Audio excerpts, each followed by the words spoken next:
What's up everybody, welcome back to my channel. Today we're going to be checking out Mattel's basic 2-pack Series 1 of The Legacy, featuring Ted DiBiase and Cody Rhodes. You guys will have to excuse me, I've been sick, or starting to get sick, so if I sound a little stuffy, you'll have to excuse me, I'm really sorry. These figures feature 20 points of articulation apiece, and are in the same basic style as basic Series 1 figures. So let's get started by checking out Ted DiBiase's head scan. A fantastic head scan.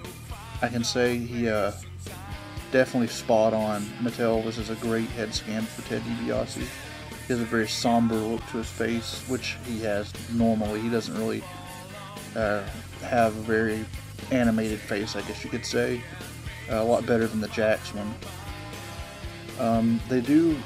These two guys do share a new body style that I have not yet reviewed, so I'm going to give you a good look at the body style. It fits Ted DiBiase perfectly, I think. The arms are also new arms that I have not yet reviewed on any other figure.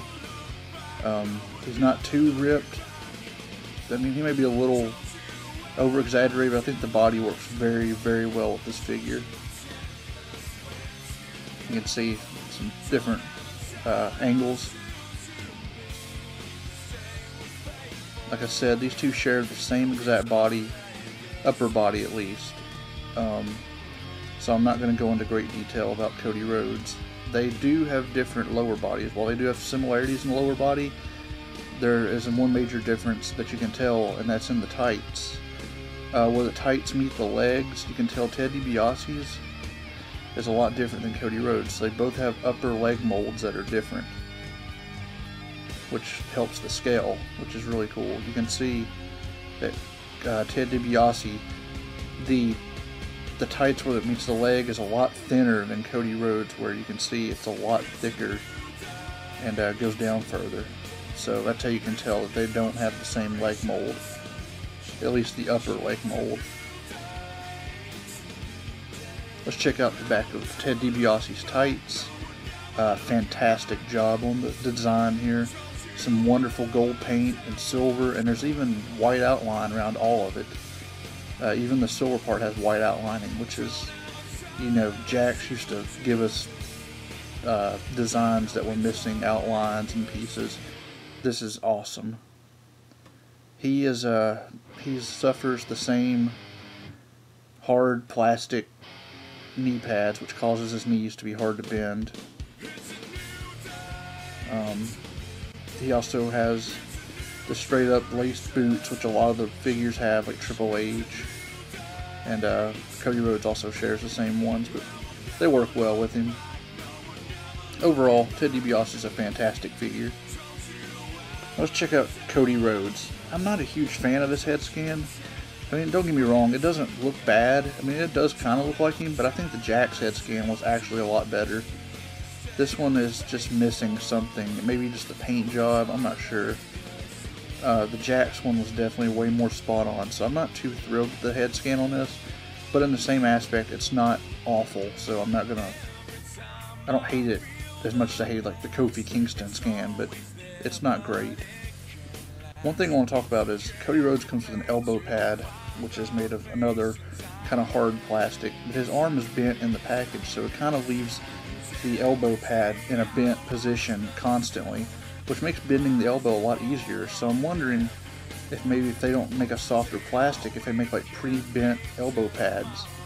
Because, I mean, it doesn't look awkward when his arm's out straight. It actually works well, and you can bend his elbow in a lot easier. That was just a thought I had. I mean, it may not work with the knee pads. I really wish they would go with a softer rubber.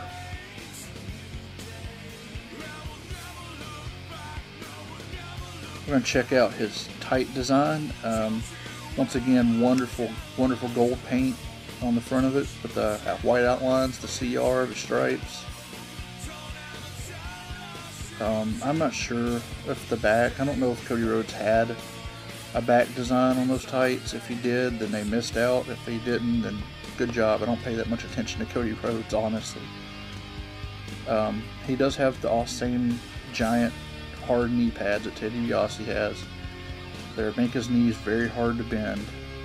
But they do have the gold and white paint on them, which is really cool. And the paint is really nice too. Once again, it's not cheap. He has the standard laced up boot mold, just like Ted DiBiase. One thing about it is he's missing the Triforce logo, which really kind of sucks. Mattel's usually pretty good with detail. Overall, Cody Rhodes isn't a terrible figure, but if you really want a good one, I'd probably wait for the Elite one. I'm pretty sure it'll be a lot more detailed. Here it is, the Legacy with Randy Orton from WrestleMania Heritage Series 1, which I will be reviewing fairly soon.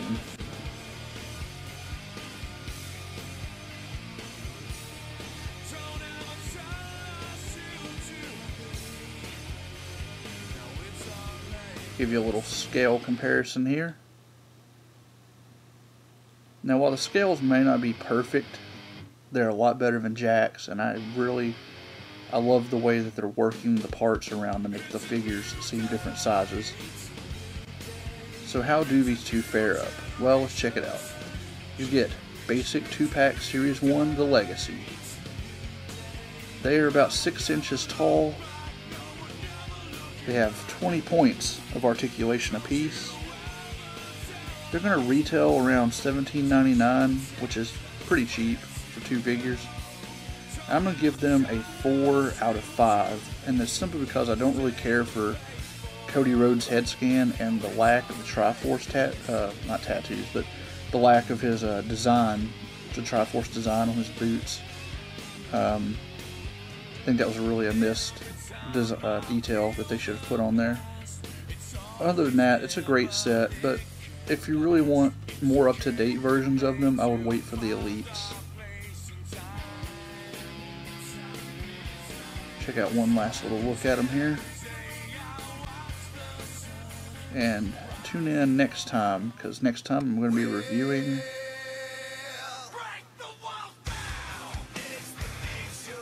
Chris Jericho and the Heartbreak Kid Shawn Michaels from Basic 2-Pack Series 1. Thanks for watching, guys.